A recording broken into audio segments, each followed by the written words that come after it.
Wait. So you're telling me that this man is not stuck in his ways and he's willing to actually make change when it comes to the offense? Mario, thank you. Thank you, my man.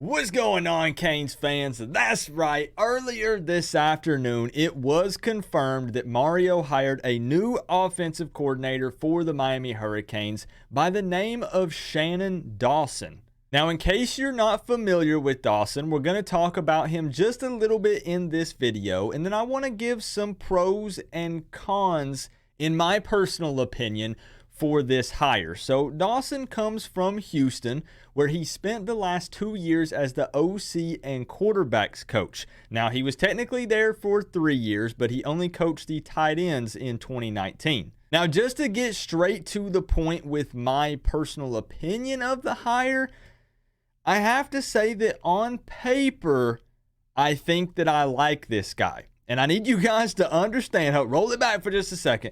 I need you guys to pay attention to some key words in that statement, being on paper and I think. I do not have any big expectations for the 2023 season, and I'm just going to take a wait and see, I need to see it on the field type of approach for 2023. It just is what it is. However, one thing that Canes fans are definitely going to be excited about with this guy is the fact that he typically likes to run an air raid heavy spread type of offense. Now, I could be wrong, but I don't think that it's going to be quite that here at Miami. It might be more 60-40 pass run or more of a balanced attack per se, but it's definitely going to be a night and day difference versus what we saw with Josh Gaddis most likely. But in all reality, let's just keep it real for a moment. Nobody really knows. All we can do is look at what he typically likes to run and what he's done in the past. And he'll most likely implement, inject a lot of that into the offense here at Miami, but it won't be quite the same. It won't be the exact same thing. And just to give you guys some numbers, last year at Houston, they were 13th in the nation in scoring, averaging 36.1 points per game.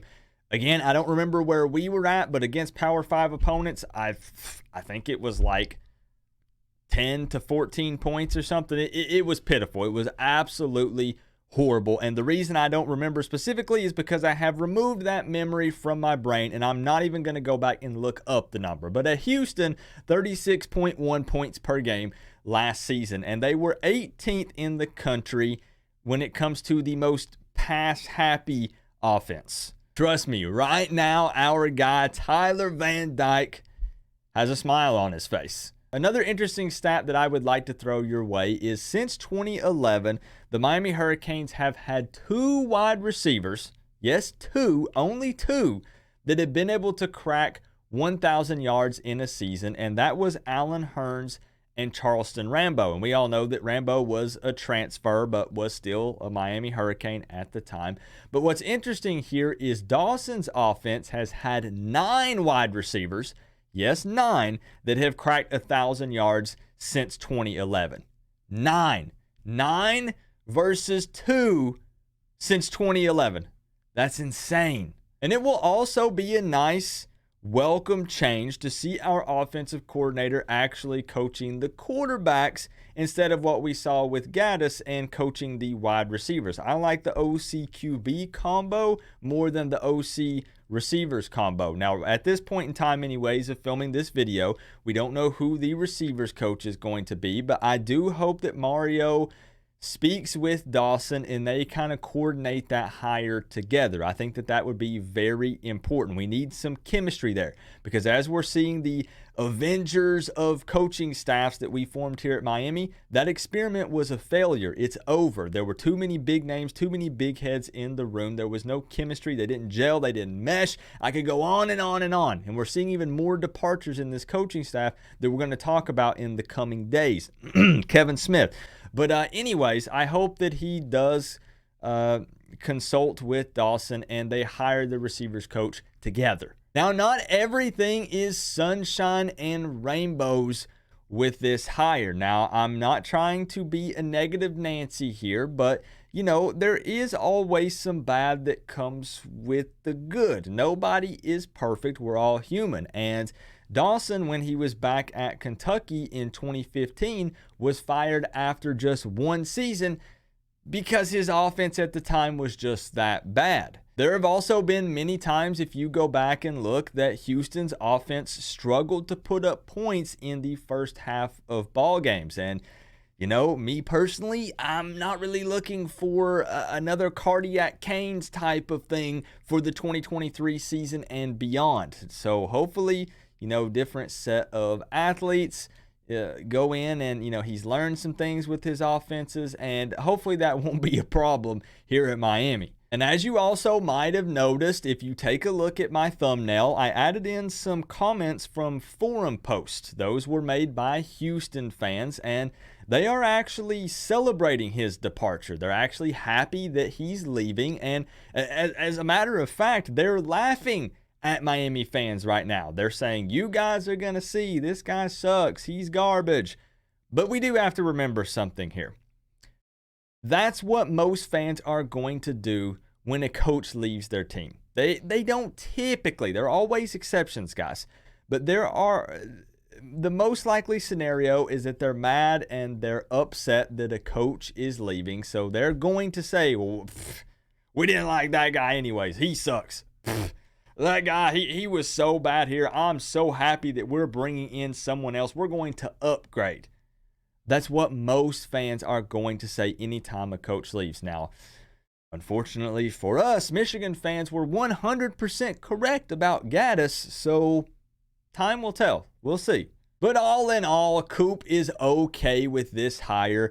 He's slightly younger. I believe that he was in his 30s. I'll pop up his resume somewhere on the screen here in the corner so you can see the entire thing everywhere that he's coached. We'll dive deeper in the coming days and weeks, but I consider him a little bit younger.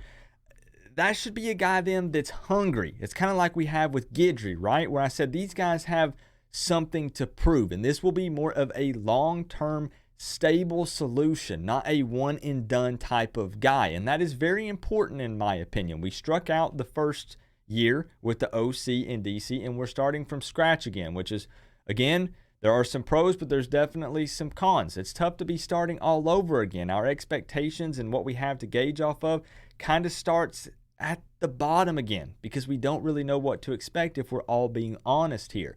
Now, this guy is also another Louisiana dude, so we're going to have the OC and DC. They're going to be Louisiana guys. So listen, those speeches in the locker room, they're going to be getting guys fired up, all right? So they're not just going to be sitting on their butt.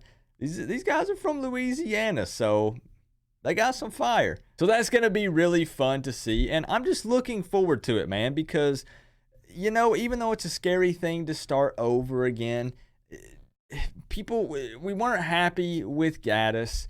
Steele was a mixed bag with a lot of fans. And like I said, you just have to understand, though, guys, that we don't know what to expect for 2023. I do expect that the spring game will also be very, what's the term here? Just kind of vanilla, anticlimactic. It's just going to be meh.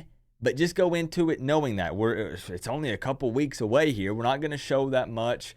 We'll see, man. That's what I keep going back to is just we'll see. I'm not going to come out and say 12-0 or 10-2 or ACC championship or bust. And like I said, it's not me being negative. A lot of fans don't like that approach. But at this point, it's got to be a wait and see. I'm sorry. It just does. But I think I like the hires on paper. The important question here is, what do you guys think? Let me know down in the comment section below. Again, I appreciate you guys for sticking with me here on this channel. I know that I said I'm back, but when I said I'm back, I'm still going to have some tough days, guys. I'm going to have some times where, this news was reported earlier this afternoon, and I could have posted the video then, but I was having kind of a rough day, so to say, both just mentally and physically. And I said, you know what, when I feel good, I'll post up a video because I want to be entertaining. I want to bring that energy, that hype to my videos. And if I'm not feeling that, Coop's probably not going to do the video. So sometimes we do breaking news here, sometimes we don't. Either way, I love chopping it up, talking Canes, whether it's the day something happens or it's 2 or 3 days after it happens. I do think it's funny, and I want to close on this, that I personally didn't see Dawson's name on anybody's offensive coordinator list, which is so funny. It shows so much how Mario keeps things tight, close to the chest. It's a lot of smoke screens of what actually does get leaked out to the media. Let me know down in the comment section, as I said, what you think about this hire, but also if you saw anyone that had this guy's name on their list. I personally saw 1 or 2 news outlets that had him as a potential candidate, but I'm just going to be real. I'm not trying to poke the bear, okay?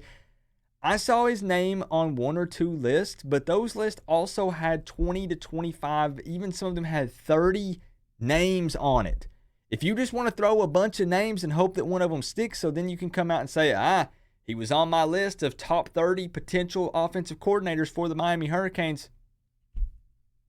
Bro, I get it, right? But come on, man. Anyways, let me know what you guys think. Remember though, guys, we're all one big happy college football family, but at the end of the day, I gotta say, it's always better when you get to rep the U. Coach Coop, peace out. I'll see y'all in the next one.